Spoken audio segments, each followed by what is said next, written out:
Strutter boy, I have waited a very long time for this.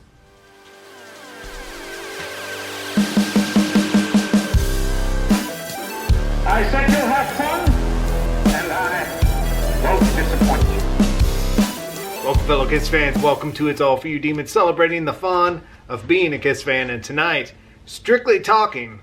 We're not going to wax nostalgia on a collectible or an upcoming project.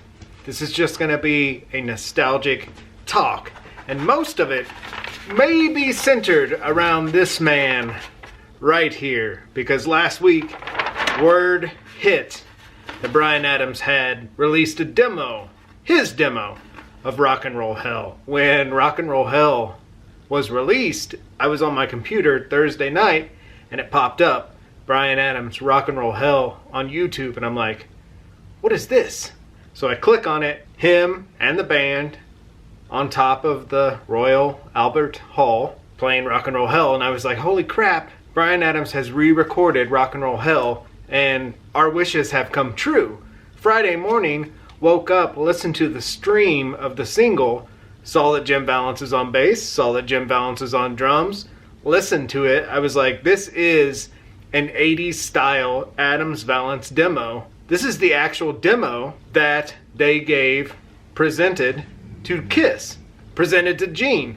It was missing that Destiny line that Gene added, of course, to get a songwriting credit, which I always loved that Bryan Adams said that was him and Jim Vallance's first lesson in the music industry. Add a lyric to a song, you get a songwriting credit as well. But when all this happened, Friday, I could not wipe the smile from my face.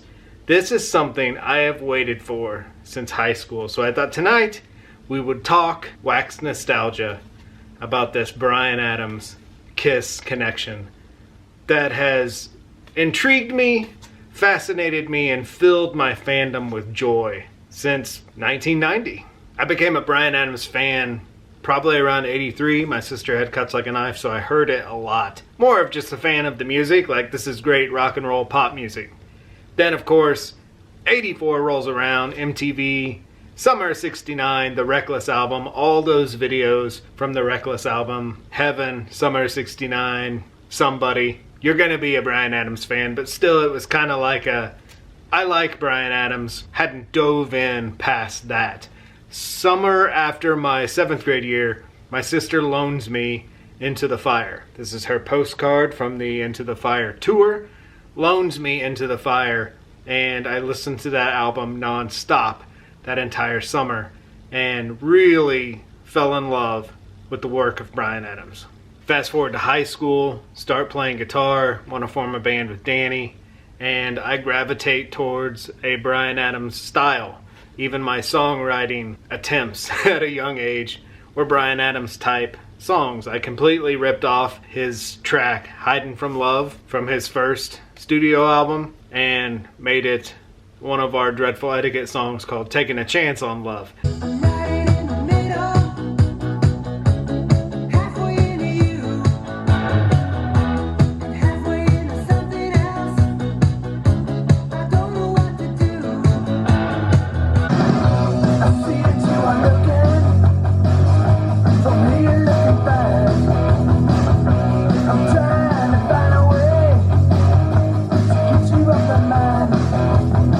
Completely ripped it off. I mean, it is a rip-off from beginning to end, but Paul Stanley always said that's how you develop your style.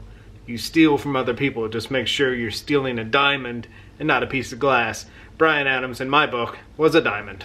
And I've said this before, and I don't know if it resonates or makes sense to anyone else, but myself and Dan, that although I'm a huge Kiss fan, Bryan Adams is probably more important to me than Kiss, because it's like a soul thing.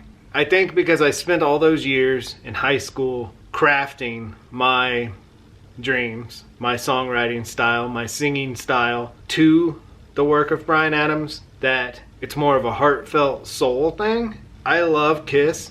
Kiss is a heartfelt soul thing too. I wouldn't be who I am today without Kiss, But I also wouldn't be who I am today without Bryan Adams. And Bryan Adams is a little more passionate, just ingrained in my soul. Danny understands it because Danny feels the same. Danny's like a huge Zeppelin guy, a huge Kiss guy. But U2 to him is like the soul connection, because Danny molded a lot of his singing style after Bono. So stage presence after Bono. So Kiss is number one, always will be number one.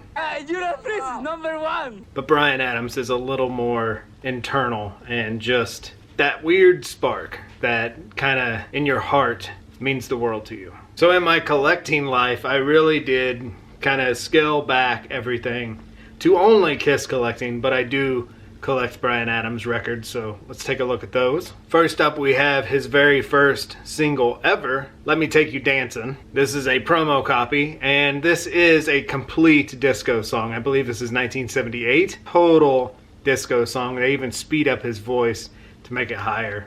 Kind of like an Andy Gibb type song. Doesn't really, I feel kind of bad for him because, you know, this is not what he wanted to do. He just wanted to write songs. My apologies. 79. Next up, first solo album. This album was huge to me in high school, and like I said earlier, I crafted a lot of my songwriting style from this, ripping this album off completely.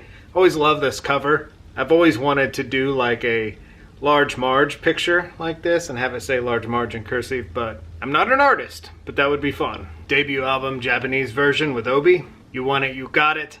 I always love the fact that this album was originally supposed to be called Bryan Adams Has Never Heard of You Either. This is my sister's favorite Bryan Adams record of the bunch. Cuts Like a Knife, Cuts Like a Knife Japanese, Obi, Reckless, with the order form for the Reckless VHS, retail sampler with tracks from You Want It, You Got It, Cuts Like a Knife, and Reckless. This is pretty fun to imagine playing in a record store while you're shopping, enticing you to pick up Bryan Adams vinyl. This is an awesome single for Diana, the song he wrote about Princess Diana. And it's like remixed, and they blend all the songs together. Diana, Summer 69, and Fit You Good, It's Only Love, Somebody.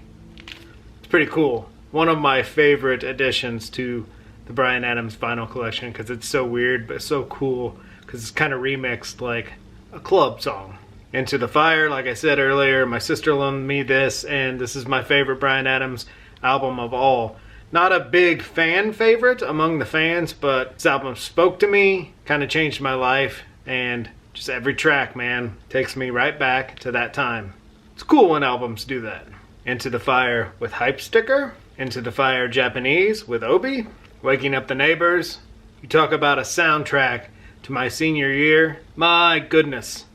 This album came out my senior year and absolutely changed me. I mean, just changed me. I already loved Bryan Adams, and this pushed me into that forever fandom thing.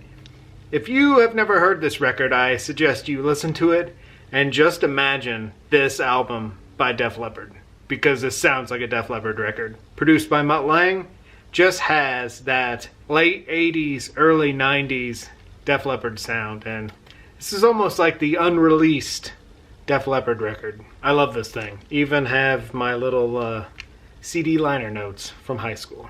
And I think I purchased this because it has Please Forgive Me on it. I freaking love that song, that from his So Far So Good Greatest Hits, and I never had that Greatest Hits on vinyl, so I picked this up. Bryan Adams puts a hook in a song like nobody's business. If you wanted to learn how to write songs, this is the man to do it from. This is the man I tried to do it from. I can't write a song to save my life, but I tried for a long time in college, and it was a lot of fun. And I owe all my fun nights of college to this man. Now, back to our point, our discussion, our wax talk tonight. 1990, high school, sophomore year, I buy Creatures of the Night on CD. Danny and I had always heard Creatures of the Night is the heaviest Kiss record. We loved I Love It Loud from Exposed, so we went and bought Creatures of the Night CD. Didn't make any sense to us why Bruce is on the cover and the cover is non-makeup. I don't even know if we really knew what the cover of Creatures of the Night looked like at that point. This is my Creatures of the Night. Always will be. This album, this song order. And when I looked at the credits of this album and I saw that Rock and Roll Hell and War Machine were written by Bryan Adams, I flipped out. For years, from 1990 all the way into adult life, I dreamt of hearing these songs. As I grew in my Kiss fandom, I learned more and more. Somewhere in the late 90s, I found out that BTO released a version of Bryan Adams' Rock and Roll Hell on the Rock and Roll Nights record. Now, this version of Rock and Roll Hell is night and day difference from the Kiss version. The only thing similar is the chorus. So for a very long time, I thought that that was the original version of Rock and Roll Hell. I thought Bryan Adams and Jim Vallance wrote Rock and Roll Hell like the BTO version, gave it to BTO, 1979, and then when working with Kiss for the Creatures of the Night record, Gene rewrote Rock and Roll Hell. Well, that all changed last weekend. Again, when I heard that demo and I heard word for word the Rock and Roll Hell we know and love, minus Gene's Destiny phrase that obviously he added to get a writing credit and to make the song fuller, I flipped out. I really did. From 1990 to 2024, I have dreamt of this. I have wanted to petition and raise a flag saying, please, please release these demos. And with the announcement of Bryan Adams' new record label, Bad Records, we are freaking getting it. And Friday afternoon, on his website, up went the sale for the 45, War Machine and Rock and Roll Hell. Not only are we getting Rock and Roll Hell, we're getting freaking War Machine. Thursday night, when I was super happy that they released Rock and Roll Hell, I thought, we'll never get War Machine. Bryan Adams is a hippie. To his own admission, he is a hippie. He's very much for peace, very much involved in Greenpeace, and I thought, he is never going to release War Machine. I've even heard, as of late, that he was offered Danger Zone for Top Gun, but turned it down because it was about war. So I was like, we are never, ever going to get War Machine. And to see a 45 for sale, War Machine and Rock and Roll Hell, double A-side 45. That is a great way to phrase it, because these are A songs. There's no B song in this mix. 45, 15 bucks. Shut up and take my freaking money. I thought I was happy when he released the Reckless box set with the 38 special Teacher demo. You don't know. I know it sounds stupid, but you do not know how happy I was that Friday. I still am. It's just a lifelong dream to hear these tracks and to actually be able to buy them on 45. They're not just out there on the internet somewhere where you can download it. I'm beside myself. I actually texted Dan at one time and said I am fucking speechless, because this has been a dream of mine since high school, and it has actually freaking come true. Makes me love this man even more. Bryan Adams, thank you from the bottom of my heart and every other Kiss fan in the world. Thank you for doing this. These versions, I don't have a physical copy yet, but these versions, it just represents, to me it represents Bryan Adams as a young, up-and-coming songwriter, and also to me it represents me as a high school kid dreaming big dreams. And that's what Kiss is all about, man. Kiss is all about inspiring you to do something fucking cool with your life. And that has been my goal ever since I became a Kiss fan. I one day want to do something cool. I don't know what that is. Years ago, I told Large, Marge, and Pee-wee, we're going to do something fucking cool one day. A lot of that comes from Gene Simmons, and a lot of that comes from Bryan Adams. I cannot wait for these 45s to show up.